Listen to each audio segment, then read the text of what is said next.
So thank you all for being here, the panelists, Liz, Fabienne, and Samson, and the students, of course.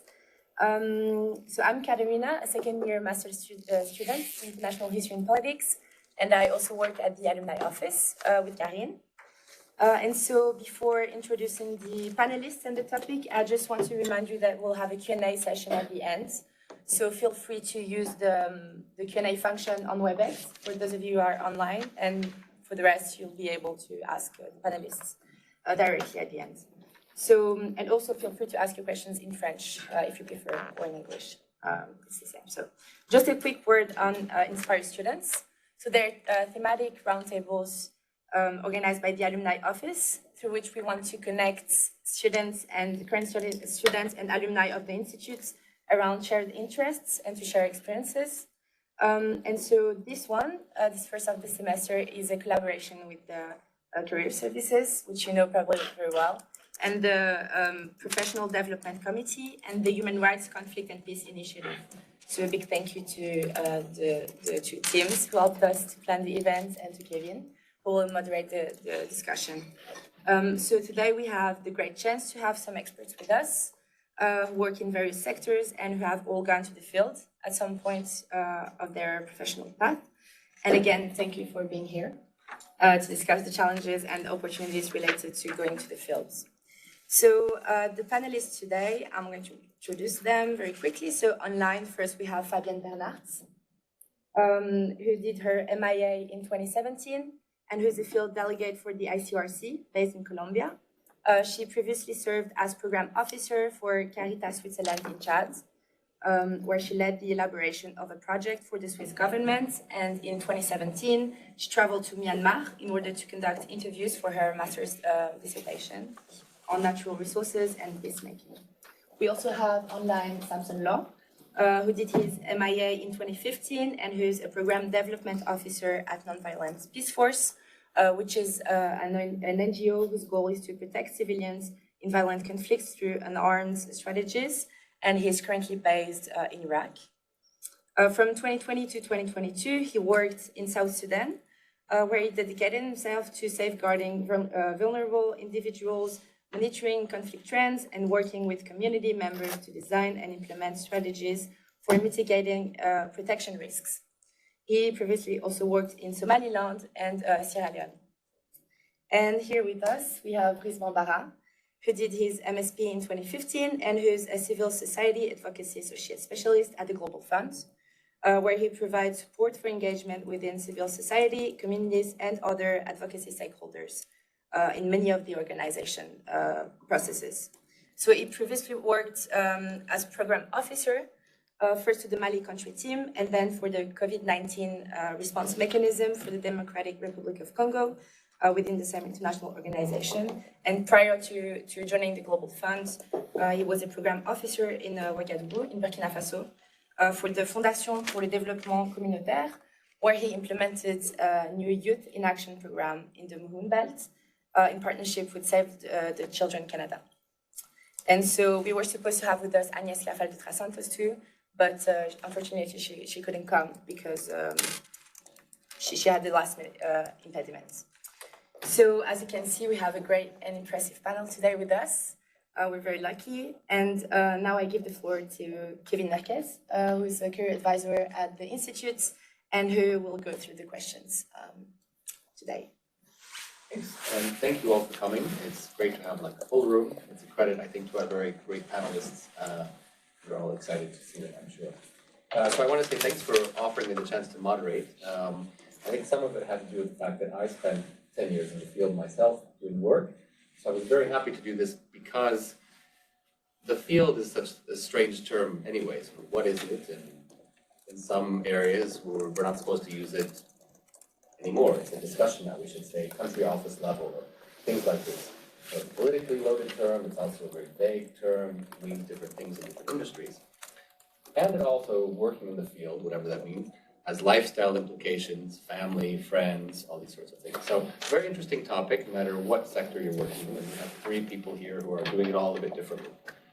So with that said, I'm very looking forward to hearing what they have to say. And I will kick it off with a question that kind of addresses this idea of what is the field. So I will ask each of our three panelists the same question, and you'll each give an answer. And I have two of those questions. So, what order shall we go in? We'll start with online. So Samson, and then Fabienne, and then please. So the question is, what does the field mean to you? Where is it? How is it different from other types of work? Samson? You're on mute. We can hear you. You're still on mute, Samson. Okay, sorry, yeah. Yeah, so first of all, good morning, everyone, or good afternoon, rather. It's good to be back, even though it is only virtually. So basically, yes, so I think that's, for me, that's actually a very good question. And so first of all, I will say this, that I'm a humanitarian. So the work that I do is basically trying to address human suffering and also to try to implement programs but that mitigate the risk and also address the structural causes that leads to human suffering in the first place. So also a bit of peace building. So for me, the field means going basically as close as possible to where all these sufferings are and also where the program activities are taking place. And for me, it is really important to basically go down there and to really be there at the community level, because this is really the only way for you to know what is going on in a very complex context. When you're sitting in the country office, it's very difficult to make sense of all the country, all the different dynamics that is going around, and going to the field is really the only way to know this. The other thing is that by being in the field, you also know what type of programming is feasible and relevant to the community, because it's so easy for us to basically come up with like ideas in the cloud when we're sitting in the country office, but you only know whether or not it will actually work once you go down there and see, what is actually going on and what is needed. And for me, being in the field, there's also a personal aspect to it. I think this is a place where you can learn a lot about yourself as you face some really tough situation. And then you yourself will also grow as a professional because your perceptions will be challenged by the community members and colleagues who are based over there, who basically also have like a lot of ideas come from them. If I may even say that all of the ideas come from them, has to come from them even. So this is a place where you really get to learn as a professional. Now, for me, for me, the field experience really started in 2018. So in the previous 2 years, I did 1 year in World Vision East Asia as a consultant, doing reporting and program development work. And then in 2017, I went to a consultancy firm in Netherlands doing evaluation research. And it is really in 2018 where I really started going to the field, so to say. First, again, as a consultant in Sierra Leone, and then working in Somaliland as a program officer. So this is where I started to learn a bit more about program management, and then also civil society strengthening in a very complex situation, let's say. And then in 2020, I joined Nonviolent Peace Force South Sudan, first as a program development officer, then as a field officer, and now I am in Iraq as a program development officer again, designing peace building programs. So so that's basically more or less my understanding of the field and how I've been getting there so far. And so far I rather love the experience. Thank you. Thanks, Sam. Fabienne? Hi, everyone. I think my definition of the field is very similar to what Samson said. I mean, it really depends what type of work you're doing, basically, and really there is no definition, as you said, Kevin. I think in my line of work as a humanitarian worker, it really means, as Samson said, get as close as you can to the communities. It really means working directly with the people, well, for me, affected by armed conflict and other situations of violence, because that is what the ICRC is doing. So it really means being in that zones, staying in the villages, sleeping in the villages, talking to the people to, well, first of all, understand what is the impact that they have, armed conflict, what is the situation, to understand the dynamics of the conflict. That's not only important to understand what kind of support we can give to those communities, but also to manage our own security. And really, if you don't talk directly to the people, for us, or for me in my line of work, it is basically impossible to understand what is really going on. What type of support you can provide to the communities, or what they need. So it's really to understand from them, what is the situation, what do they need, and how can your organization provide support. And there's so many nuances in a way of how you need to design your programs that you have, and how you need to design that support, what type, it really, yeah, to understand those nuances, you really need to get that sense and to have this direct contact with the communities, because otherwise the risk is really high that you do harm instead of like really supporting the communities. So basically, very concrete, what does field mean? Being with communities, eating with them, sleeping in the villages, sleeping in tents if need be, and staying days and days and days. Well, for me, it was various weeks, really in those zones. And then to the question, well, how did I get there? What Samson said. Basically, I started off, well, I mean, early on exposure, international exposure, let's say, with exchange programs, with field research for my master thesis. And then I started off at HQ, working at HQ with ICRC in Geneva, with an internship program. And from there, I worked with donor relations. And there, through this topic, I went to the field in a sense with Caritas, even though that it was in Chad, but more in the capital, with field trips every now and then. But basically, through that topic, I got to the field, or my first field experience. And then from there, I went with ICRC to Colombia, which, let's say, can be a tourist country, but in various parts of Colombia, armed conflict is still very active. And so I worked there in one part that had very active conflict dynamics. And I actually just got back yesterday. So if I look a bit tired, it's because I just got back on home leave, and I'm back in Switzerland for a couple of weeks. Can I just ask, do you have your camera? Oh, there it is. That's not good. Okay. It wasn't on the whole time, was it? No. Okay, great. So glad I can ask someone sitting next to me now. So, all right, what about for you? Thank you very much, Kevin. So I'm going to start by saying what is not the field for me.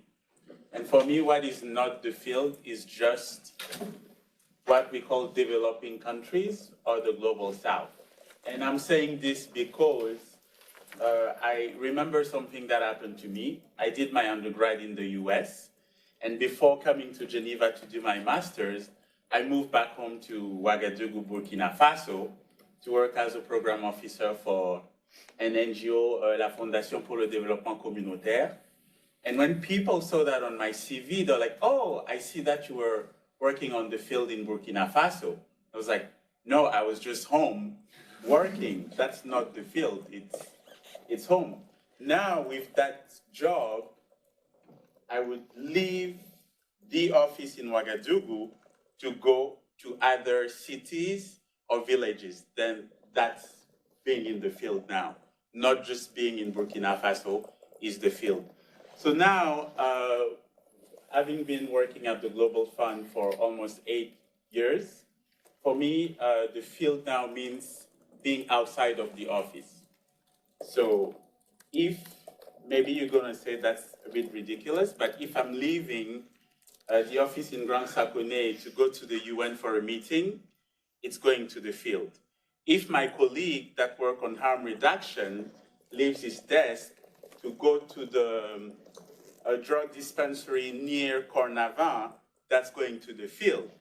If I get on a plane to go to a meeting in Paris, that's going to the field. If I get on a plane to go to a meeting in Zimbabwe or Kenya, that's also going to the field. But now for my job, that also means different things. I can go to the field to just go in a meeting room and sit with government officials, civil society partners, community partners, program implementers to discuss issues relevant to the programs we're funding, or I can also go to the field to go to hospitals that we're funding, for example, see how HIV program is working and talking to the beneficiaries of these programs, for example, or it could also mean going to a conference to speak about the work that the organization do. So that's a little bit what the fields mean to me. When you leave your office to go have discussion with stakeholders or see how a program that you're implementing is working, and depending on where you sit, the field could be in the global south or the global north. So my colleagues, for example, from donor relation, usually interact with people, countries from the G7 or G20. Me, because I focus on working with civil society and implementing countries, I will go to countries that I consider part of the global south. So I'm going to stop here for now. Thank you. Thank you. Yeah, I think Fabienne mentioned something about living with communities and in tents, and you mentioned you can meet with donors, and it's all the field. I remember my first real kind of humanitarian experience was in South Sudan, and I was working in the capital, Juba. And people would come from Geneva and other places and be like, it's great to be in the field. But then people in Juba would go out to one of the sub-offices in the region and be like, I'm going to the field. I'm like, but we're in the field, right? And then in those sub-offices, people who are living there would go out and sleep in tents for a few days to do rural, remote work, and they would be like, now I'm going to the field. So there's all these different levels of what it actually means, and yeah, I think you all said it very well. Okay, so the second question that I'll ask each of you, actually Samson and Fabienne, you answered a bit, but I want to ask, how did you make the jump to the field, and where did you go first? So let's try to stay away from summarizing all the work you've done, but I think for students who are interested to go to the field, it's that key moment of how do you make the jump from being a student to suddenly being in the field, close to the communities or close to the work, and doing, that type of work. So Samson, how did you make the jump to the field?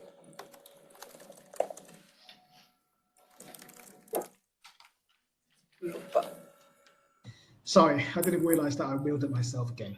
So, well, one of the things that I did is basically I look at my CV, and then I look at what kind of strength do I have.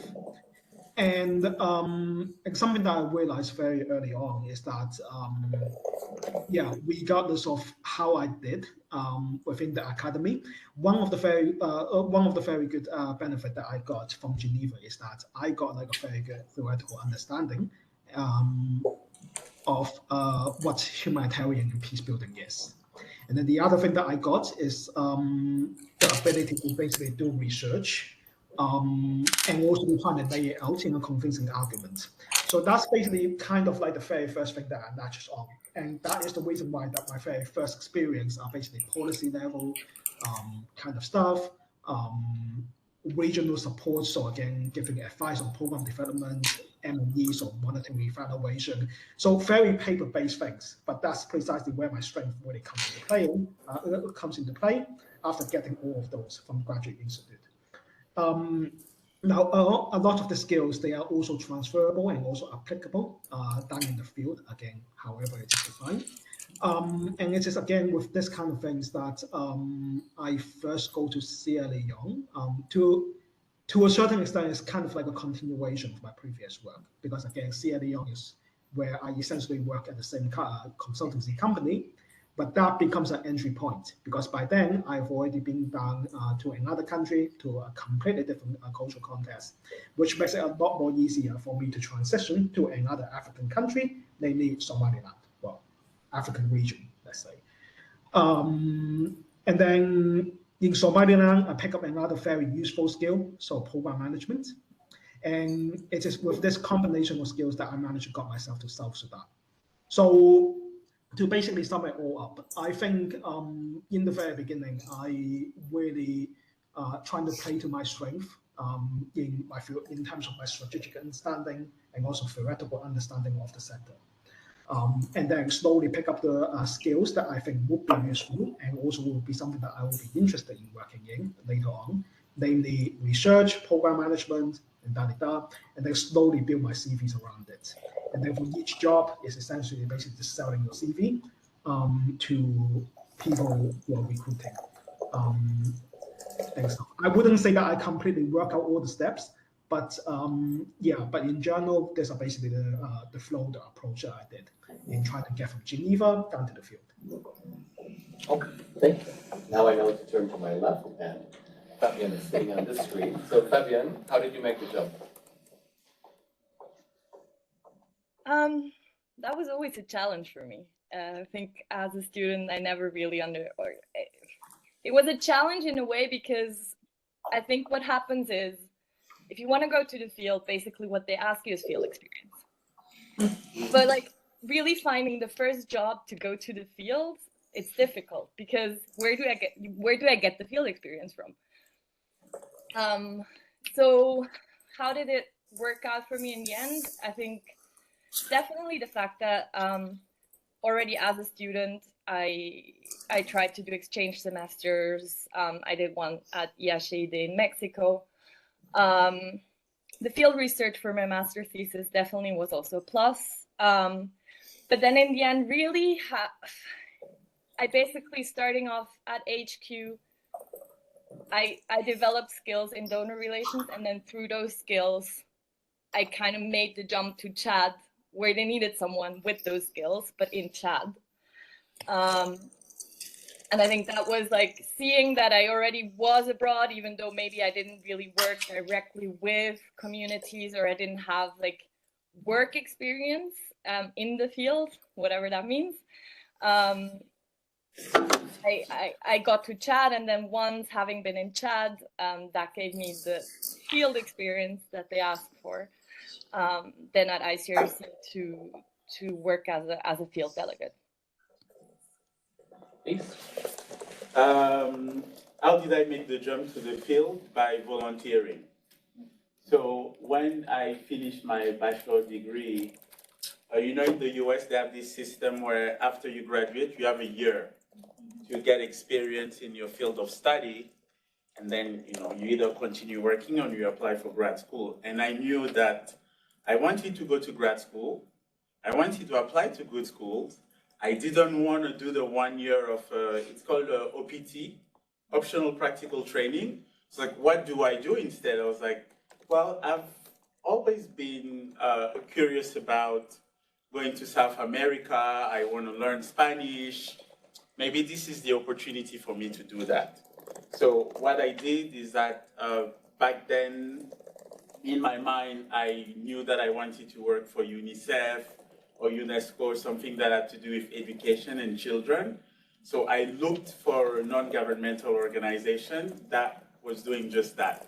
So I found this British non-governmental organization called Supporting Kids in Peru, and I applied, and I went for a summer, an entire summer.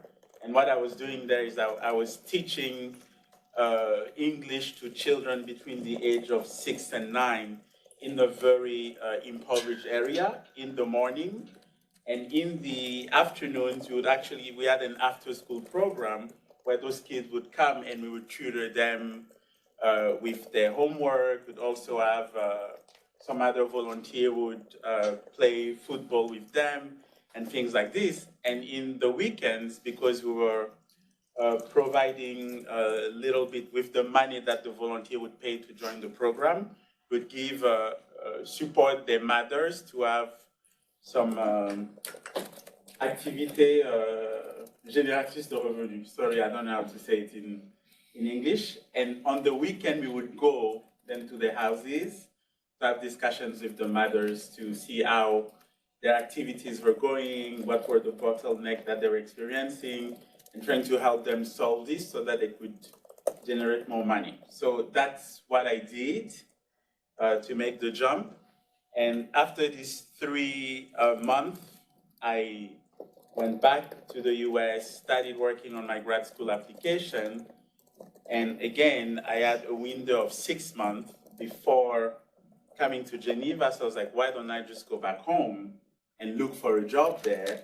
Because then when I come here, you know, I can say I worked in Latin America, I worked in West Africa, now I'm in Europe, I'm probably going to look for internship as well while I'm studying here. So this volunteering in South America, working a bit in West Africa, is sort of what made me do the jump. And then when I started working at the Global Fund, I didn't necessarily consider that I would be going on the field, but we do go on the field. But like we explained when answering the first questions, it's a different type of field work or field experience than the other friends that are here.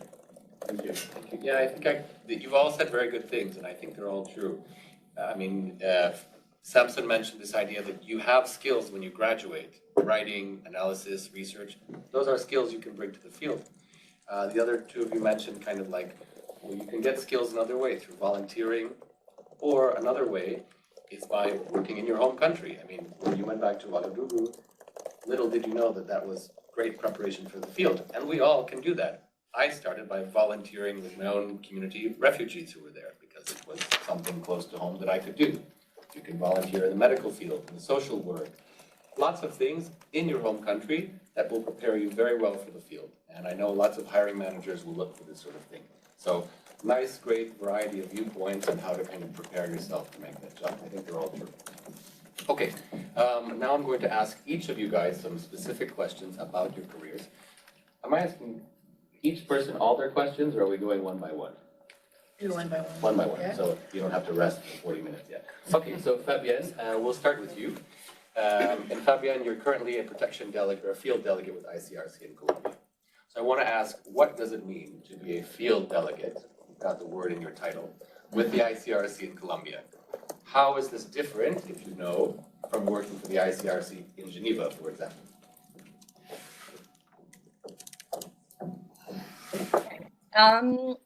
So being a field delegate can mean very different things depending on the context.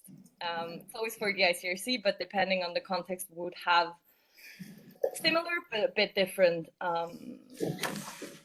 In Colombia, basically what it means is you're responsible for a certain zone affected by armed conflict, and you would, first of all, do the analysis of the conflict dynamics and the humanitarian consequences of the armed conflict in those areas. And then from that, you would define different strategies, usually protection strategies, but also assistance strategies, to mitigate, prevent those consequences. You have it's sort of a coordination role in a way, because you are you're responsible for the implementation of the protection activities, but you would at the same time coordinate all the assistance activities, which means water and habitat, which means economic security, which means health activities, which you would not implement because you're not an expert in this, but you would coordinate them as you're responsible for the whole zone. You, as a delegate, implement the protection activities, which means protection of the civilian population, which can be all the missing activities, which means the search for missing persons, what the ICRC does, which can be detention activities, which can be protection activities in relation with armed groups. And I think for me, or in Colombia, that is like your main role as a delegate, is the dialogues with the armed groups or armed actors in general. Basically what that means is you're having protection dialogues, or dialogues with the armed group to ensure that the ICRC has access in those areas of armed conflict. Also, you would talk to them about international humanitarian law and humanitarian concerns on how to protect the civilian population within the conflict. It's a very broad role, I would say, but I think that's like the main activities that you would have as an ICRC field delegate in Colombia. Can you say anything about the second part of the question? How is it different from working in ICRC Geneva? Because that's the first opportunity many students may have as a trainee or have had. So what's different about it? Everything. So working at ICRC HQ it's very strategic. It's very high level. You would, in a way, of course, you're connected with the field, but you're very far away from the actual operational activities of ICRC. When you're in the field, you're immersed in a certain conflict, which means you're an expert in this very little zone in the end. It wasn't that little, but in comparison to ICRC's operations that are in over 90 countries in this world, you're very locally, you're really at community level. No? That's like your work.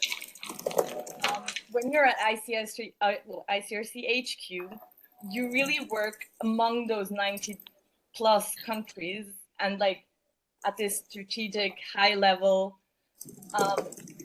which is in a way it's very it's office work in the end, of course linked to ICRC operations, but it's very, very different, because my work, what it really means is I'm 20 out of 30 days a month, I'm in my car driving from village to village, as I said, sleeping, eating with the communities. I'm not in the office. My work is really very little in the office in the end. Okay, yeah, that's great. So we'll go next to, please. So, I don't know if we said this in your introduction, but so everyone knows, in your current position, you are based in Geneva, but with regular trips to the field. Can you tell us more about this particular type of working arrangement? I've been asked about this from students about this before. Is it possible to reflect? So, how common is it? And what are the advantages or disadvantages of being in this kind of? Thank you very much. So, as a reminder, I work for the Global Fund to fight HIV, tuberculosis, and malaria. And one of our core values is that we believe in country ownership, meaning that we want the countries that we're working with and for to lead the work. So to tell us, following some guidelines that are set by WHO or UNAIDS, how they want to implement the response to HIV, tuberculosis, and malaria, and during COVID-19. So that means that we've made this decision to not have country offices. So we have only one office that's based in Geneva. And within this office, we have what we call a grant management division. And within the grant management division, you have what we call country teams that serve as the focal point in the organization with the partners in country that are also organized under what we call a country coordinating mechanism, or CCM, that is comprised of government official, representative of key and vulnerable population, community and civil society organization representative, but other technical and financial partners and UN agencies as well. So then, I'm in the External Relations and Communications Division, and I sit within the Political and Civil Society Advocacy Department. That is, again, outside of the Grant Management Division. So I don't have a specific country per se that I work on, but I work with pretty much every single implementing countries, because my department focuses mostly on working with partners from countries that get funding from us. So what that means is that depending also of the year of work, it's different. Last year, for example, it was what we call our replenishment year, meaning that we were campaigning for the money that we needed to fund these health programs. And I'm not talking about 1 or 2 millions of US dollars. I'm talking about last year we were looking to get $18 billion because we fund about 150 countries. So last year it was a different type of year. My trip to the field meant going to countries like Kenya, Malawi, Zimbabwe, Rwanda, sitting in rooms with the Minister of Health or Finance and to explain to them why we needed this much money and what they could do to help us get this money. So asking them to go talk to donor countries with whom they have political but also historical relationship to explain why in the foreign aid they should donate this much money to our organization. And then after that, I would go meet with civil society and community representatives and also beneficiaries of these funds to tell them, okay, we need to raise this much money, this is what you should do. You, for example, benefited from the program that we funded. You are, maybe a woman that was born with HIV, and you were able to get free health services. You gave birth to a kid that is HIV negative. Would it be okay if we ask you, for example, to go to meetings to Ireland or the US with our executive director to talk about that? Or you're a community health worker, would it be okay for you to go to meetings with government officials or other mission, like the ambassador of such country in your country to talk about what it means having funds from my organization? So that's during replenishment. When it's not a replenishment year, it's a regular year, we identify what we call key advocacy moments. It'll be conferences, workshops, and things like this. And we go and we attend these conferences and we speak about the work of the organization. Or if a country team is going on mission, then sometimes they would ask us, we're going on mission, we're going to discuss programmatic aspect, but we need to be in contact with civil society partners. Can you help facilitate that? And then we go on mission with the country as well. So it could be anything from literally from the time you land to the time you leave, just be in meeting rooms, or a mix of meetings and also country field visit, going to health facilities, speaking to patients and beneficiaries. Advantage of this, we're based in Geneva. It's easy for us to follow up with our colleagues at WHO or UNAIDS or Gavi, other health organization here. Sometimes the partners in countries cannot have access to other partners that are based in Geneva, and we help facilitate that because we're here. Disadvantage, carbon footprint. That means that there's times before COVID, with my current position, I would be gone 6 months out of 12 months. And I've been in situations where in 2 weeks, I've been to 4 different countries. So that's probably one of the disadvantages. And if you're not really good at saying no, you would crash and burn pretty much because it's an insane workload sometimes. Do you think there's a disadvantage socially if you're gone so much? It's hard to make roots here, or that's not a problem? Because I've heard that from others. I mean, it could be. I want to say that I've lost some friends because, I see them in January, it's like, oh, let's make plans to hang out.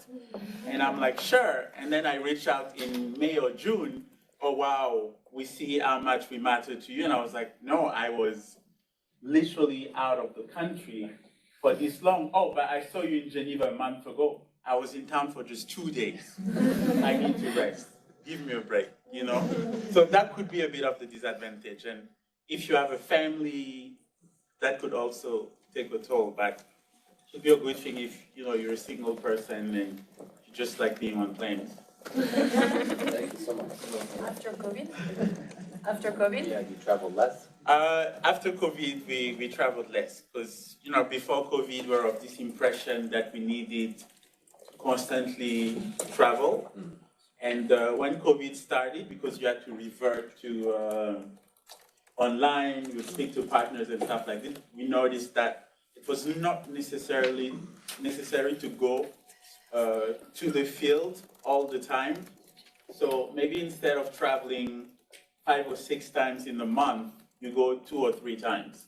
Still a lot. Yeah, it's still a lot, but now it's more realistic and more manageable than before COVID. Okay. Well, yeah, we'll talk more about maybe some of the family and life challenges of the field later. But I want to ask first question to Samson. Thanks for patiently waiting. So you work for Nonviolent Peace Force, who I worked alongside in South Sudan, so I know a bit about them. They focus on protection, among other things, but that's one of the main things. Can you tell us more about what does it mean to do protection work in the field specifically? What types of programming does NP do in protection work, and how does your role kind of fit into that bigger picture? Because I think you're doing program development work or something specifically. So what's NP doing for protection in the field, and how do you fit into that? Interesting, because we also have ICRC, who does protection in the field. Very different organization. Yes, in certain ways, I guess it's slightly different based on what Fabienne has described. Wait, I'm not unmuted, right? No, you're good. You're okay. Yeah. Sorry, just got to make sure. So, in a certain way, it's a little bit different because one of the things that we do over there is direct protection. So one of our major concerns over there is that in times of a conflict or a natural disaster, different type of protection risks, they do come about, whether that be GBV, child protection, or just crimes, and also like revenge killing and all that kind of stuff. And then, of course, we have conflicts as well, which is happening in basically all of our MP field sites or country operations. So one of the very first things that we do in case of crisis like this is that we go over there and then we patrol the areas where we think that is a very high risk. The idea being that as long as it's not too unsafe, where people are really starting to knock grenade against each other, then patrols does work in order to, in the sense of monitoring the situation, maybe potentially deterring violence in a certain way because someone else is watching. That's the idea anyway. So yes, one of the things that we do is patrols. And then the other thing is that a lot of the times in a conflict situation, people cannot access services. So that usually means 2 things. One, survivors of violence cannot get the services that they need, which in itself is a problem, a huge problem. And then the other thing is that if survivors of violence do not get the assistance they need, that also have implication on relationship between different communities, because you are talking about certain group of people being denied access.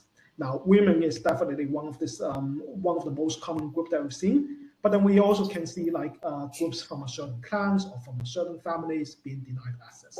So providing this kind of protective accompaniment in order to restore access is another part of our work. Something that is very similar to ICRC is dialogues. Or at least, so say for example, in case of like a conflict, we trying to facilitate dialogues between different people and also different conflicting parties. So then they can sit down and basically trying to work out the differences. What else that we do?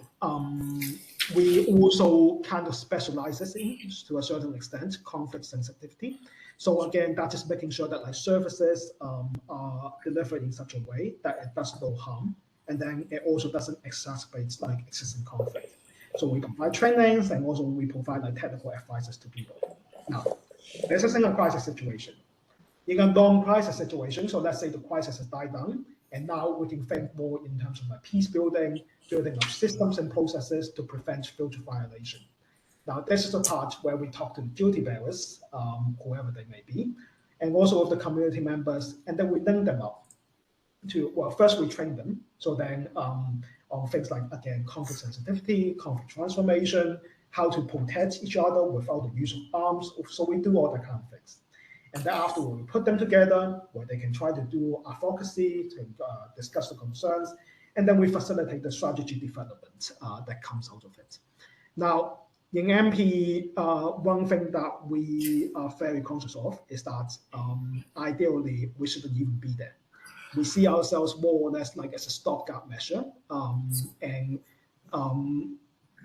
stopgap measure to provide this kind of services when local community at that time cannot provide it.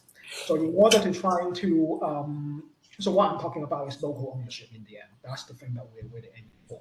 So that comes into the third part of our work. We train like community peace teams and protection teams, depending on the context. They have different goals, but essentially they are a group of volunteers that we train to basically eventually take over our work. So these are basically the three areas of work that we do. Now, how does going to the field kind of prepares me for this? So just for clarification, today my work as a program development officer basically is, sorry, you're talking about how going to the field prepared you for this. I think that's the next question. You can hold up.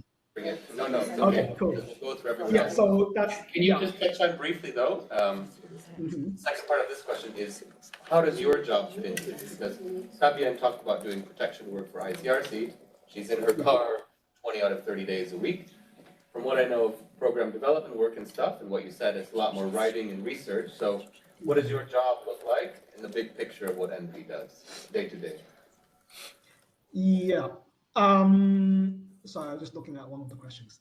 So yes, yes. So basically, as a program development officer, it's about developing programs, strategies, or at least contributing to country level strategies. Reporting, we do a lot. Grant management. One thing that I really want to emphasize over here is that a lot of the ideas. So the community, they have the ideas. They have the ingenuity to identify what is actually needed. What are the needs, and also what are the strategies of going forward to address it. We experts, or as an international NGOs in general, a lot of the time is about drawing out these ideas, creating the process where different community stakeholders can come together and have a meaningful discussion, or like equitable discussion around these issues. As far as program development concerned, so basically our field team is doing this every single day. The way that I see it, my purpose of writing reports and writing programs is really to secure the funding and the support, including technical supports that the field team needs and the community need in order to turn these ideas into reality. That's the way that I see it. Again, this is going back to the idea that ideas doesn't come from us. I don't think we are the heroes in the story. So really, by doing all this program development and reporting, is really just supporting them, making sure they have the resources. I hope that answers your question. So yeah, that's perfect. Thanks. I think it gives a nice contrast or a different point of view from the others we've had. Okay, so Fabienne, coming back to you. Excuse me. Maybe we could go directly to the Q&A because it's already 1:30. Oh wow, Yeah. okay. And we just have to see if questions there's online. questions in the room and online, and then we have some time left. Yes? I think you're doing the Q&A? Yes. Yes, over to you. Yeah, sure. Yeah, I have a question here online. So it's Sally who thanks everyone for sharing the experiences and who understood something I didn't, which is it would be difficult for students to get field jobs once after graduation. So what skills or experience would you advise for us, for the students, to prepare before applying for a field-based job? Maybe we go to Fabienne because I was about to go to Yeah. her first. Yeah. can't really answer for field-based jobs in general. I can answer for ICRC field delegate jobs. And there I would say, first of all, languages. The more the merrier, and the more complex they are, the better. So definitely what they're looking for is, well, at least 3 languages fluently, but definitely Arabic, Russian helps a lot to get a job at ICRC. And then some sort of experience, can be volunteer experience or some sort of experience that shows that you know what it means to work as an ICRC field delegate, which is really the direct contact with communities. Because basically what you do the whole day is talking to communities, talking to local authorities, talking to armed actors, armed groups, military. So of course that you can't really prepare for, but this direct contact with communities, this is what they're looking for. So I would definitely advise to somehow seek for a similar experience that you can show that you know what it means. Also, get to know yourself really well, because they also really do an in-depth analysis of your personality and see whether your personality fits.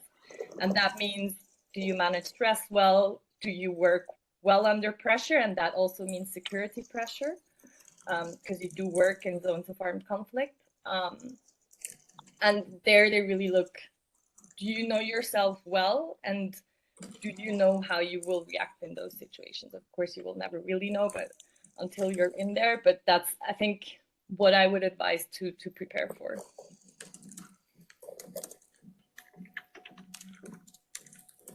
Do you have a question here? Or... Can I add onto this? Yeah, go Yes. ahead.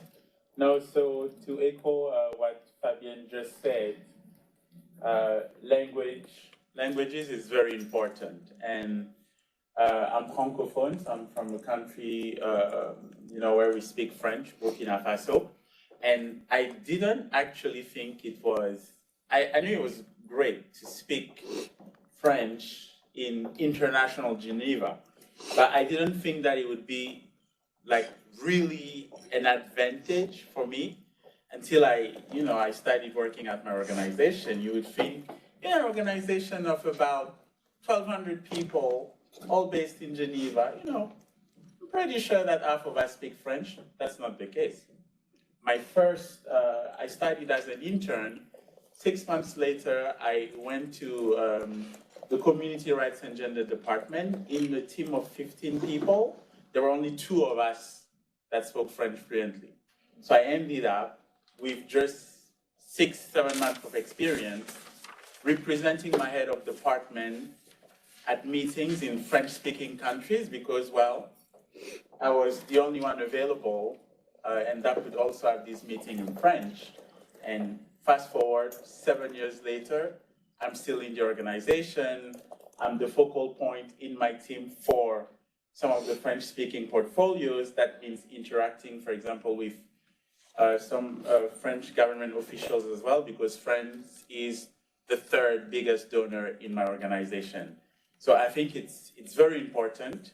So the fact that I could speak fluently English and French being my first language looked great on my CV. And I also added Spanish. I was like, oh, okay, he speaks more than one language, useful. So my advice to you, because I think that most of you might not be French speaking, use this opportunity to try to learn as much French as possible if you want to stay and work in international Geneva. Volunteering is also very good.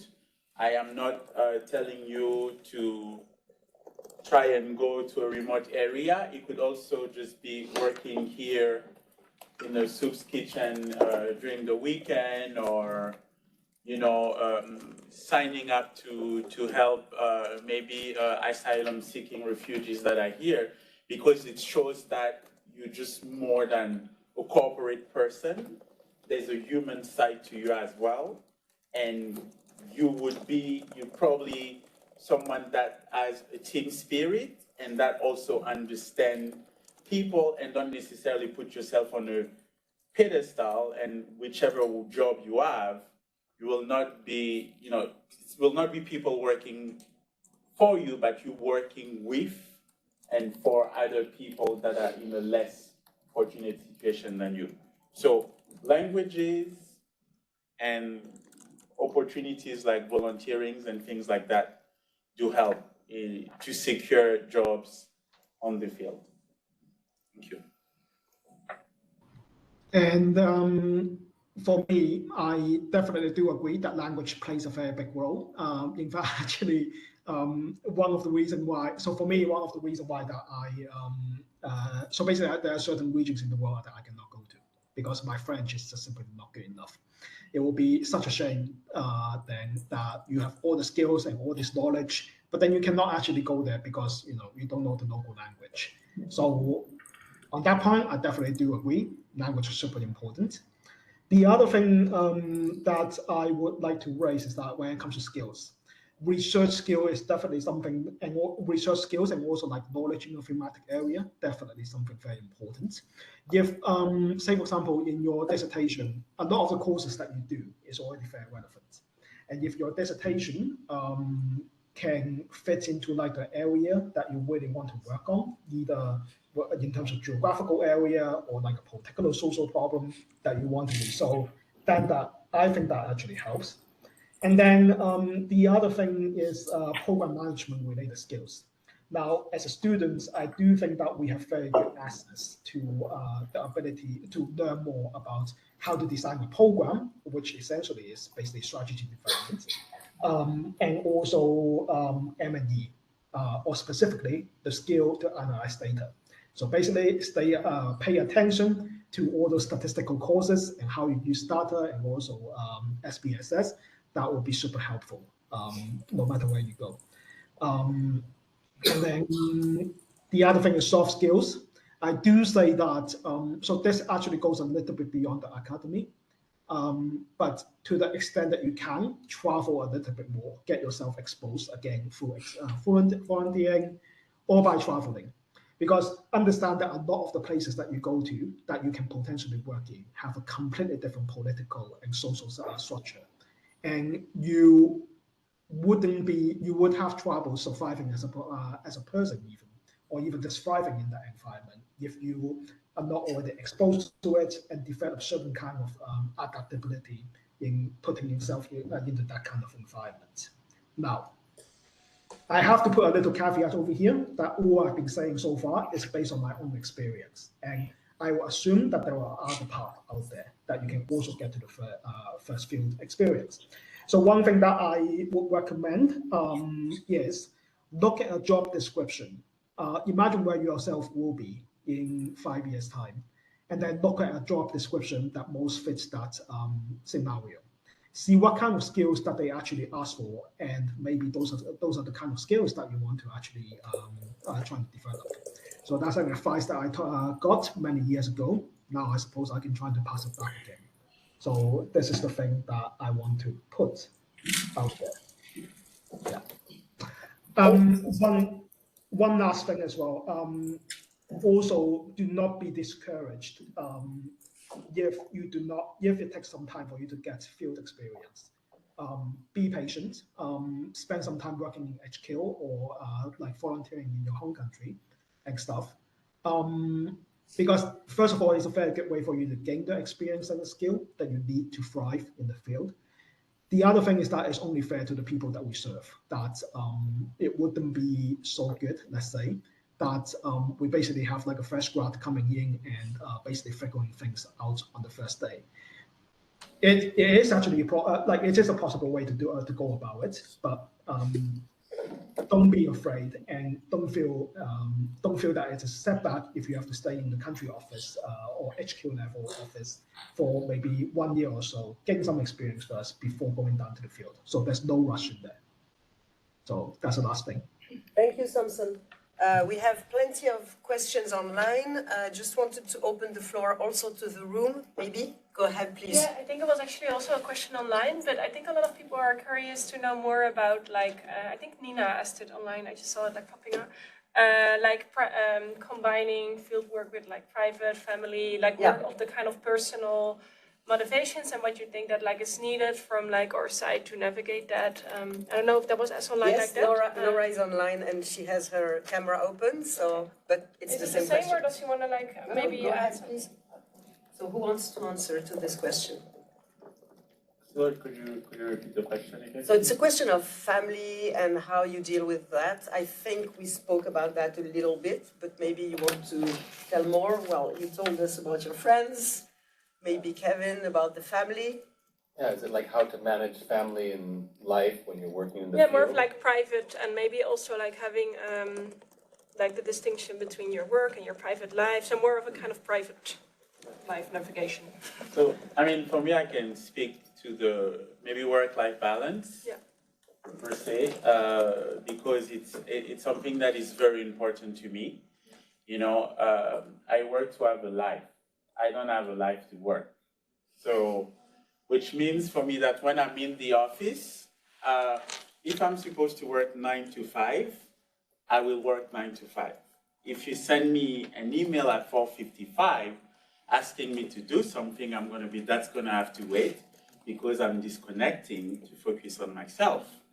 I'm also fortunate enough that in my team, you know, if your managers don't share the same value, it could be difficult. And also, if you have a problem saying no, that's also would be an issue because people just keep putting on your things on your plate. And luckily, I don't have that problem saying no. And it's very important. It's very important.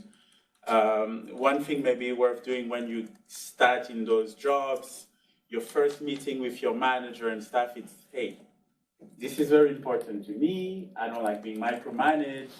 My work-life balance is very important.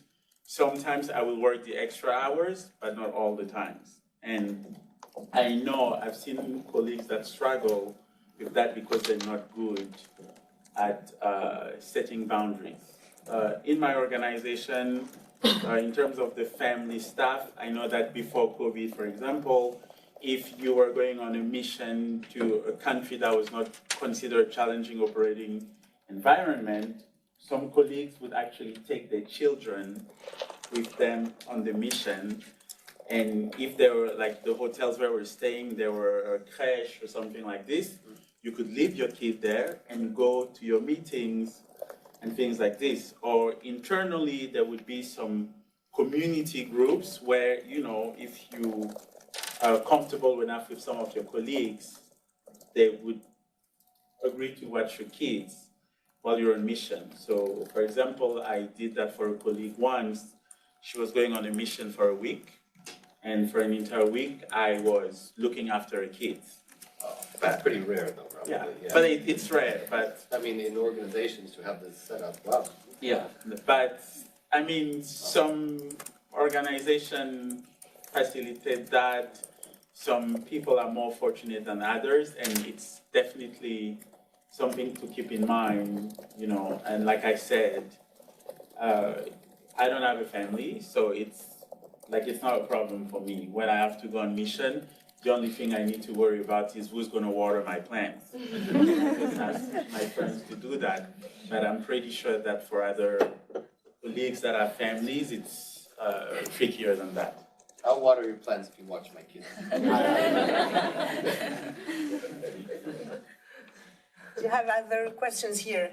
Or yeah, maybe Fabienne will answer this too, and then, well, we will have a networking part after, so you will ask all your questions, please. Please, Fabienne, go ahead. Yes, I mean, just to give a contrast maybe to what we just heard, I think indeed as a field delegate for the ICRC, it's a bit more complicated. And I think it's important to be very transparent with this. You really have to love your job. to be an ICRC delegate. The first 2 years, you will basically agree to go wherever they will send you. And it's most likely not going to be a family duty station. So that means you can have a family, but you can't take the family with you. Then you also need to be aware, of course, it always depends in what kind of context you will work. But basically what it meant for me, I'm in the 20 out of 30 days, more or less, that I'm directly in the field. I have no phone connection. I have no internet connection. I'm away from friends that I would make in my duty station, but also friends and family that are back home, because I can't really talk to them. I love my job, so for me that's okay, and it's a compromise I'm willing to make, but I don't lie to you, it's not easy. Then also you have to be aware that even though, of course, in your duty station you can make friends, most likely you will be living in a conflict setting, so your private life is inherently mixed with your working life. And you will always need to be aware of this. And also, a lot of the times there's emergencies. So during the last 1.5 years, I had 6 emergency assistants or emergencies, which means basically I'm completely absorbed. I cannot really plan for my holidays, or, I mean, you can plan your holidays, but it's just, there are things that come up that you cannot really plan. I think taking that into, or before deciding that you really want to work for the ICRC, you need to be aware that the first years are most likely going to be tough in terms of work-life balance or having a private life. It's definitely possible. I'm just saying it's not always easy. But then also once you get jobs that, like, after a couple of years, you can go to family duty stations, you work maybe more at the coordination level, and then you will be more in the office, even though you will be working in a country office. It's more feasible, let's say, to have more of a private life, have your family with you, etc. So it's not for always, but yes, the first years it's difficult. Well, I have a tricky one here. Would you like to? Do you ever question your legitimacy to be in the field, and how do you deal with it? I thought it was an interesting one. Then I give you the floor. For me, I would say no, because again, based in Geneva, and we go in the field when the partner tells us that it's okay to come, and before going, we have to tell them, oh, we would like to plan a country visit, and this is why. This is to address X, Y, and Z. Does it make sense to you? Does that work for you? And then we go in the field. And like I said, we're working for them. So then, we go, they tell us what it is that they need, and because sometimes it's, it's a bottleneck because they cannot get something moving because someone at the WHO or UNAIDS is not reactive enough and things like this. So going into the field, you hear all of those things, and then you come back to Geneva, and the first thing that you do is schedule a meeting with this person, and you get it moving. Or, when there's issues like right now, for example, in Uganda, there's a big backlash in terms of human rights and things like this. If we go in country, we listen to this key and vulnerable population that tell us how they want us to respond to the pressure, or, should we be vocal about this? Should we do this? And they're the one actually advising us. So again, here we're listening and we're coming back. So in terms of legitimacy, I think it's fair to say that we have some, because we pretty much listen to them. We serve as the middle person, and every decision that you make is guided by our partners that are based in this country. Thank you, Rhys. Who wants to go ahead, please? Yeah, thank you very much for all your sharing your moments and experiences. My question is like in terms of like when we think about like the long-term experiences, like have a long-term career in this field, it's really important to have as Fabian mentioned about like can you manage yourself in this extreme condition. So I'd like to know if there's I mean, of course, first of all, you have to love your job, but is there any kind of like mitigation strategies or like overcoming strategies that you have personally?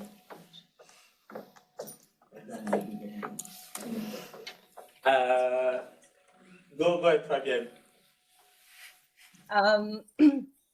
Yes, I think it's very important to take time for yourself.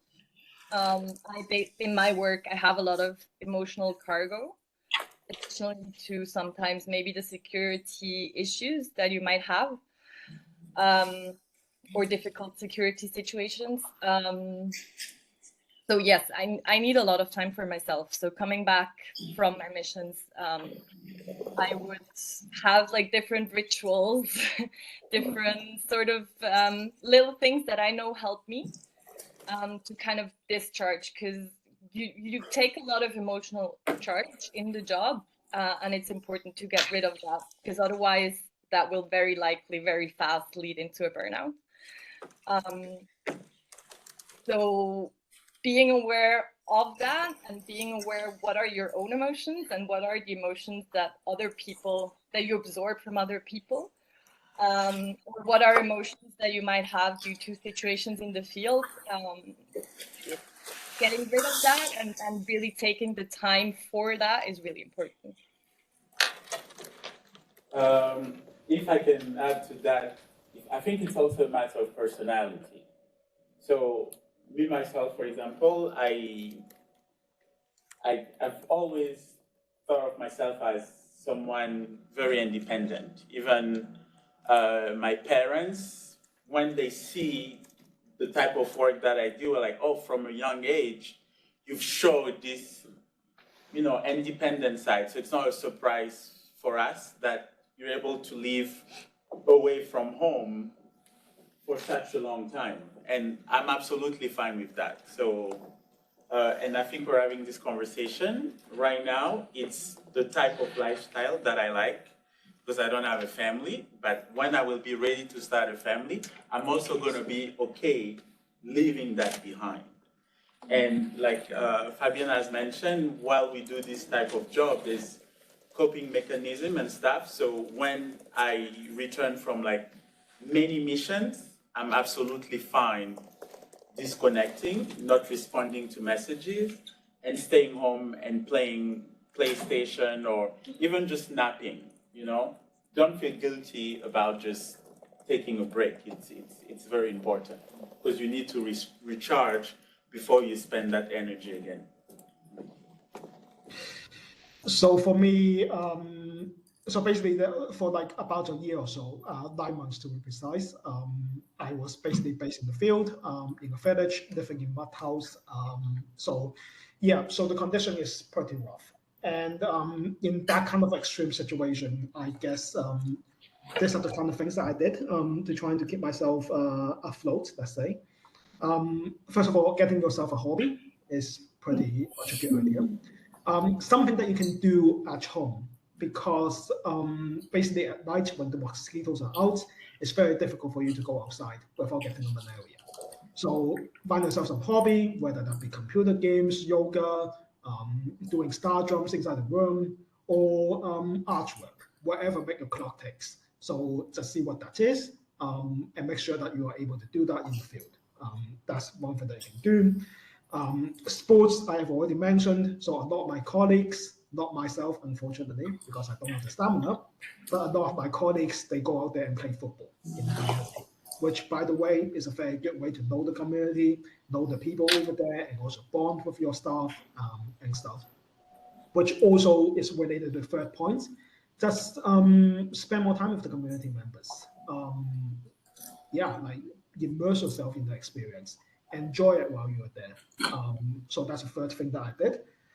And then if things And then basically, at least within the MP system, but I know a lot of NGOs out there also have similar thing.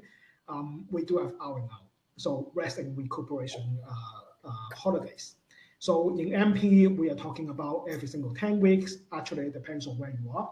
But in general, it's every single 10 weeks, you get 2 to 3 weeks off. And then this is a time when you can actually go out there to be with your family, or you can go to another place. Like last time I went to Italy, basically just to hike. So this is like a little time for you to be away and to recharge a little bit. And if things really do hit the fan, know that there will be like a lot of the organization also have psychosocial support.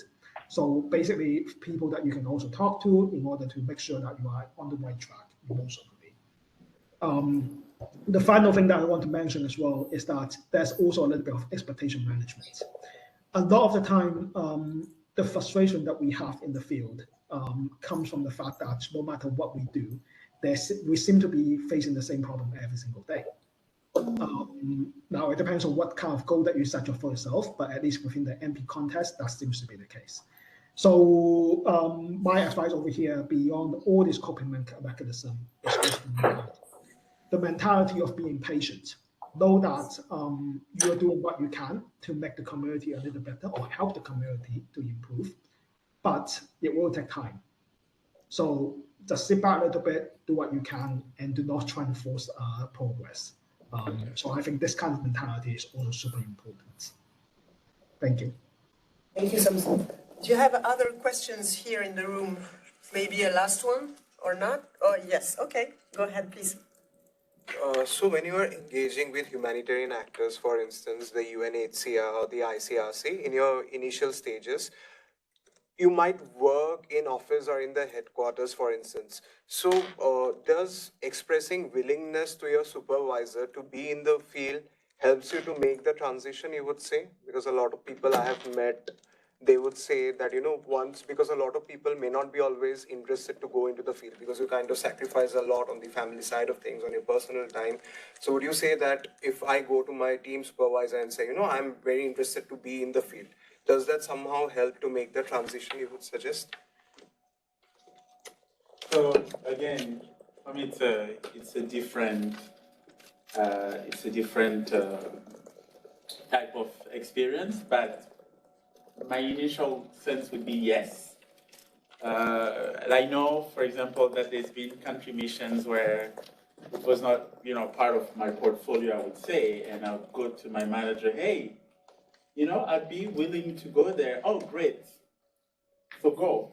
And then after you get, even more opportunities. And I know that in some of the job listing for these agencies, even my organization, but you have to be willing to travel up to a certain percentage per month. So I think that you going to a manager saying that you're willing to go to the field shows some flexibility and a willingness to expand and stuff. So my initial sense would be yes, but maybe the others can add more to this.